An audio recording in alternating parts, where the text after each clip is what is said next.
Masembe nkomyewo ne DJ Jacob omutuuze kyamani we Bunnamwaya akugamba bia biri mu mukaaga mu mulabiranga ddala akomawo kadi ogina mu ngalo kyeya oba naawe tubona tebaga tutambula nayo mu ngalo munna sina kadi golinda lumu ekibiina kye kisalawo kyogenda nakyo. Yes boss boza ku bantu kye balamusiza ku banyabo ne baseba amanya bampita kugizibwe Jacob agakola sente DJ Jacob omutuuze nga nsinzira mu Bunnamwaya division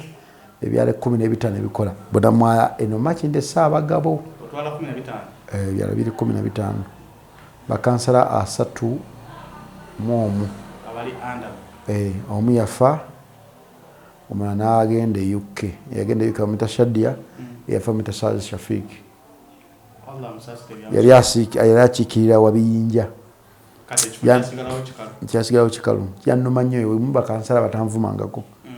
era mukama katuna mumuze mirembe y'omu ku bantu bennakaaba nga ndabira ddala ate yali munnamawulire bame katuna mumuze mwoyo gwe mirembe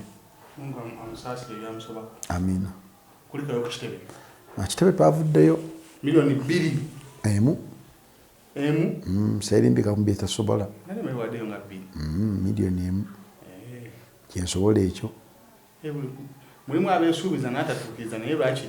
owaya akatono mulimu abasuubiza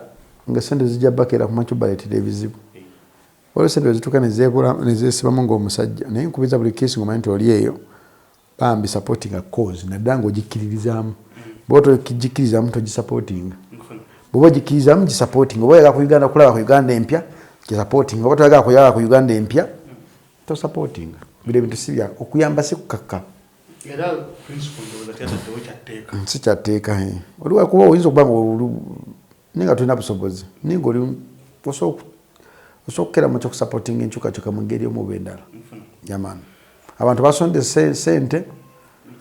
Zambali yasasudde milioni emu na Prijinga milioni 4 Rain milioni 3 Bigai milioni emu milioni 2 Nina Rose milioni 3 anomna yava mu media yao walokaga ya sijukire sindimeka walokaga Hidaman wa 10 milioni Kayemba Soro wa 10 Jeffrey Taya 10 ne mukazi we n'abaana be ziso kama za Jeffrey ku mukazi yawaddeyo opaka mu kitundu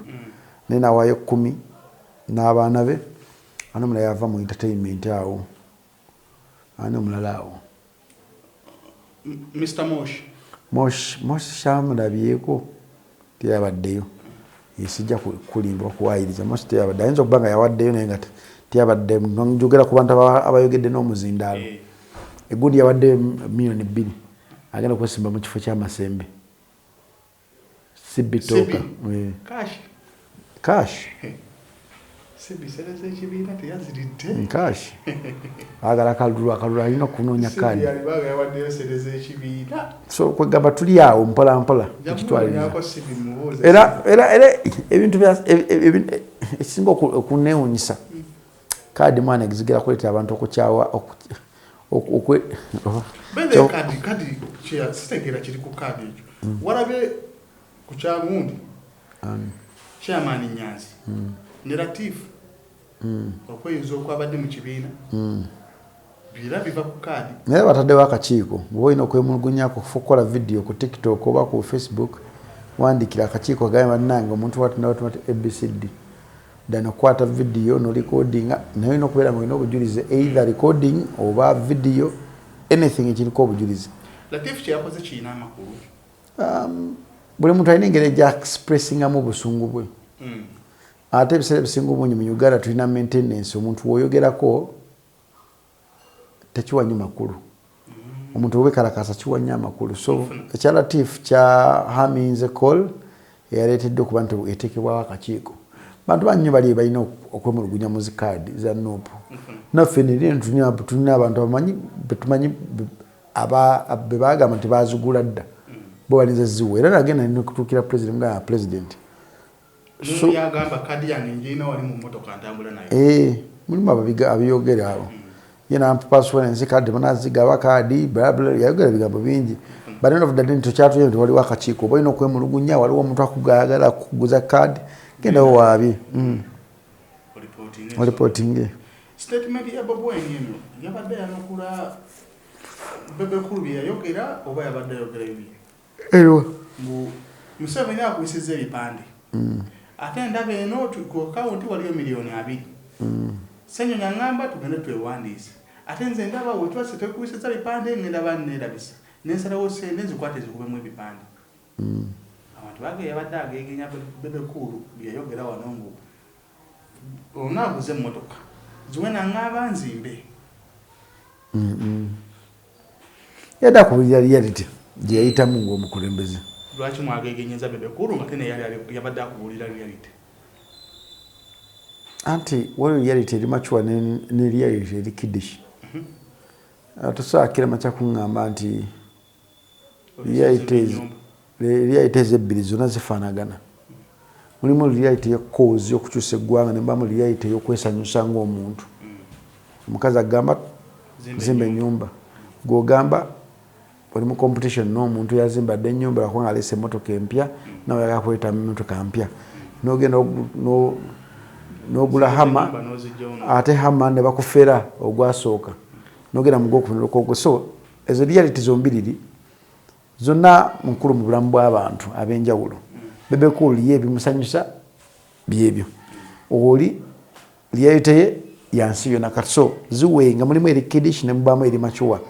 yamani bangi bagambe mbugo kolokota Bebe Cool yagala kadi simwe ba comment wazitabyeko nze mbiraba itabyere yawedde nze mbiraba naye kibalina okumanya nti sajjira ku kadi ya nope ndi wa independent ate n'ekirala nze nsemanya nga nkyogera wano nti Bebe Cool y'omu ku basajja bemanya balina omutima omulungi sikyogera okyogera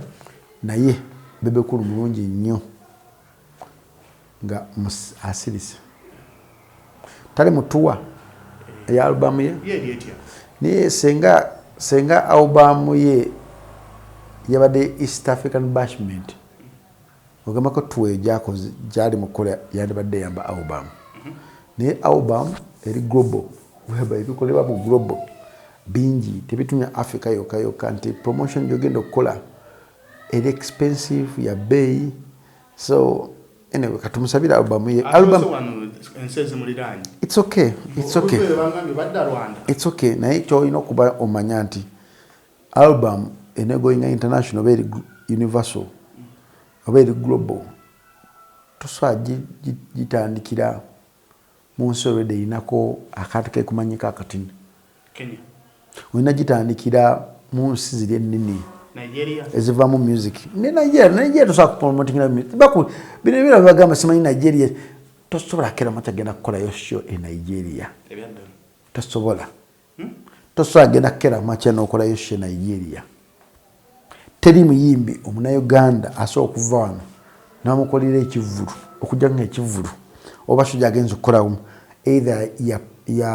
ya company nga ginako akakwata eno n'emutwala butwaza eri batosobola kuva wano n'ogenda Nigeria nti ne bakutimba ne bajja bakulaba kizibu Nigeria togiyitanga ngeno Uganda eno Uganda eri free buli muntu asobola kutundiramu kyonna kyayagala kebe South Africa tosobola era ne Bebe Cool okuyimba ku Nelson Mandela batunulira abayimbi buli nsi kano najjamu yamba nti nebiseera ebyo nti yalina ekiyimba kya was in prison bikyamuwesa credit eyo si because nti yali muyimbi wa maanyi nnyo because munsi era atunda mu nsi bbiri Uganda na Kenya ebiseera ebyo naye ng'omusajja gwayita kamiliyoni atunda mu nsi ezisukka mu 2 tebamuyita okitegeera so kyoba olina okumanya hiti tebagyetegekera ate global hit tebagyetegekera okujjako nga already ekusanze mu system bakutegese dda oba bakutegeka nekusanga company oba record label yo nekufunira ennyimba ezisobola okufuula nti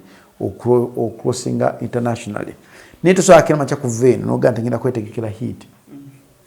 tebakulimba so Bebe Cool byali mukola birungi nnyo senga byabadde mu East African Bashment crew gyeri ekyaliyo era balina n'ennyimba wakati banazifulumya naye ekya break the chain endwadde atandikira kufuna kutuwa naga tugeze muyimbi kyagenda okukola tuwa nomugamba munaye mbadde nsaba kubeerako kutuwayo nja kwesasulira ntambula nja kwesasulira okusula nja kwesasula buli nsagala sinjagala just mbere katinayizawo abazungu bete bakola nga bapromoting albumu zaabwe katugwe bajja nakuwamu mu dakiika 3 oba dakiika 10 noyisaawo nyimba zo 2 this is Bebe Cool from Uganda because of it noyimba but era still wogenda mu bivu eyo age bracket matters bagamba simanyi music tali about age bracket balimba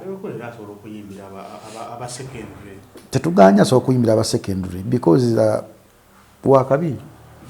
but waliwo akatale ka international takali akakatale akokola tekali okaleratinga nako ino kubanga okafaanana okitegera tosaakira macha kuveeno ganto oli wa myaka simanyi ojja kuleratinga n'omwana w'emyaka 18 ng'oli mwana plus tekisoboka kyovula nti bona ogenda abali international ba Justin Bieber baani abo abali awo baleratinga nabo because either bakuze nabo oba muziki waabwe muto nga bo ate abafaananamu katini ojakera machoga ento ndi wa myaka namu something okuba emulimba lwa love lwa kivubuka nitole muvubuka katumuvuka ajja kulizo limala tunye profile yajje ku social media ngala totally nga naye biotekako birala ebiri ku social media ngogera going international bingi nyibe bino kusoko kuchusa the way you post your things toina kubera so common nnyo aina kile basani ku social media kile basani chali wange so akola kyasobola akola kiyandi kyasobola ku katini ne timu ye yatutekoze Bukenya Media jobless billionaire bani Bukenya Media jobless billionaire aliani linyalire ddala natani kumumanya lero limmanyi ine linyalire ddala Sky Soldier nerabidde musoga yasaka kati bya Gaga Mero TV kwa bitega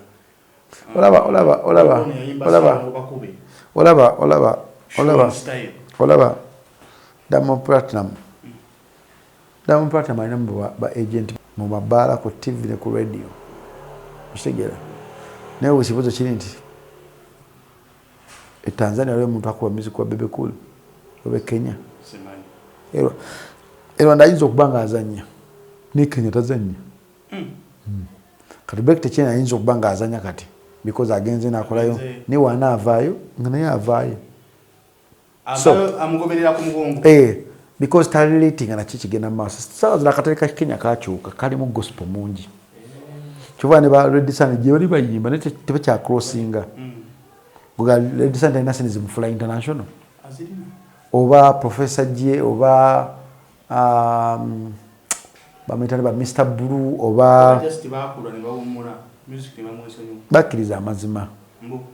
nti all time otuuka nga ense egenda kirala ate ng'oli kirala Bebe Cool nze mumanyiko kintu kimu ku basajja abasatu bonna Katonda yamuwa ekitone nti asobola okusportinga talent ate asobola okupromotinga talent naye ate mulungi nnyo okupromotinga talent ng'asirise nga tayogera Bebe Cool mulungi nnyo ng'asirise kimulemeseza esaazi nokulaba ng'afunayo talent gyakwatako yamenyeka omutima kwani ku muyimbi we gwe yataddemu sente ze nnyingi nnyo video ezaali ez'okwesonda so I think ekimu ku bintu byamuleetera okukola okumenyeka omutima but simanyi kibizibu ki Hendrick oyo mulaba omwana oyo Pepper Daddy mwana oyo mulinamu mpuli alinamu ekintu eky'enjawulo ekitali mu taata we okitegeera because omwana oyo Hendrick omulaba oyo ali mu regimu yentuufu emyaka emituufu asobola okulwana ne music ali mu East Africa ne mu Africa at large kubanga age bracket entuufu just omwayo ennyimba ezo omwayo collab emu noga mu Africa mpayo mu collab ani kangende either Tanzania nkwate emitwalo gyange egyo ebiri ngambe Diamond Platinum kola n'omwana wange collab nveeyo ngende e Nigeria ngambe muyimbi kyawo mulungi mu promotinga either Davido wataba Davido ngambe Wizkid wataba Wizkid okitegera baye mutoloja bogera kuba akatale omanya abasajja abolaba agenda kuwa kolabo abamanya amanyigo Joshua Baraka si muyimbi gubagamba nti no wamanyi nnyo niba mu collabos because bamanyi kwa iTunes atunda Spotify atunda music wa streaming that is the reason why bamwa okitegera collabo ezo toza nti bazimu nti because bamwagala nnyo nti nakole mu music industry bamwagala nnyo because aina want amaso ali mu age bracket amaso gegagala okitegera nega tona bebe kulu yakolaga ensonga ekyamweza collabo wagitegeera Joshua anti jali eri jayagala ogenda kale nekati alina kubuuza Joshua Baraka okubeera ekikyali yakola atya ali ready kikola because wa malala ani bebe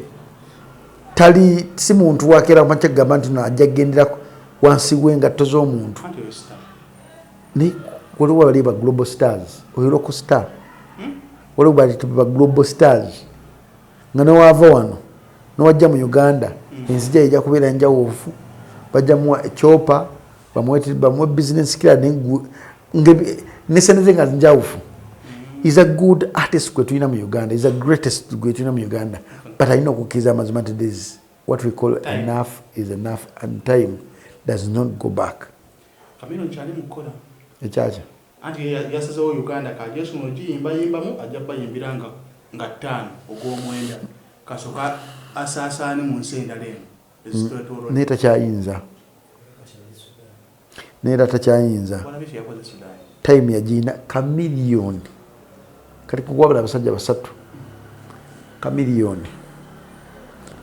Eddie Kenzo n'omulala Diamond Platnumz abasajja abasatu balaba East Africa bamaanyi naye ekyenjawulo ekiriwo ku kamiliyoni ne Eddie Kenzo bayina singles abantu ze bamanyi Diamond Platnumz bamanyi mu kolabo Eddie Kenzo oyo nyinza okubanga nina obutakkaanya naye nga simwagala but Eddie Kenzo asobola okuyimbira audience etayogera Luganda alinga kamiliyoni ne basituka kati kutunulira Eddie Kenzo n'otunya Diamond Platnumz nti Eddie Kenzo mu prime ye yakubanga bisaawe naye ogera okwetegeeza Diamond Platnumz byako either kilabu ebisaawe biba bitono nnyo ntitafuna nkoluyimba lusinga lwe ne lusala ne kuba global ngoba Eddie Kenzo wasita Soul kamiliyoni ate ekimufula nti time we yakolera ebyafaayo bino byakola kati bino baddakola okuzimba empire nga ba Koffi Olomide ze bazimba nti Koffi Olomide oba Awilo Ngomba wajja mu Uganda asobola okutegeera nti waliyo Peter Sematimba okitegeera era wajja ne Peter balina history ne Peter Sematimba era wafulumya oluyimba I think super lukuba because bimu ku bantu basooka omuleeta ngolaba empire yaabwe abasajja abo abakongo bagizimba ate bagizimba kati tukuli ku internet bagizimbira ku cassette kamino internet yeetandisa okujja nga ne TV zitandisa okubeera ennyingi but yagana okozesa time ye oyakubeera Dorothea waliwo East African TV ne East African Radio waliwo East African TV ne East African Radio sikyo nekolera mali waliwo nimbye East African TV wagimanyi zali meka nani kunyonya oyakubira ennyimba ezo nafuku wakabi waliwo East African TV ne East African kwakolanga Bush Baby omugenzi ebiseera ebyo kamiliyoni kyandibadde akola kyekino kyali mu kukola kati kirungi ekiro ntuyerere gaseeya yamusooka yona gyagenda si muntu wakwogerera nnyo ebigambo bingi nnyo nti ate munnange ono yayimbako nenazizi nenewayire ono ono wakublashingako bublashinga era nza mu Uganda wemba nina miliyoni 10 eza $10 nga njala zinvestinga mu artist mu Uganda mu basajja nnonda kamiliyoni wakublashingako blashinze emyaka gyasukka dda naye kimu nteekesaamu ssente because asobola okuyimba oluyimba ne lugoyinga ne lukuba ensi za Africa ezisinga obungi because erinnya lye gikole ki gyeriri naye obuzibu buliwo nti ensi za Africa ezisinga obungi akasente kavayo katono mu bakazi omuntu segwenda abamu future lwakuba ensaawa zino yafuuka mukyala mufumbo yalireemu oyo era asobola owaguza naye kati mufumbo ate yafukasinga nnyo mu Uganda ano so that is it.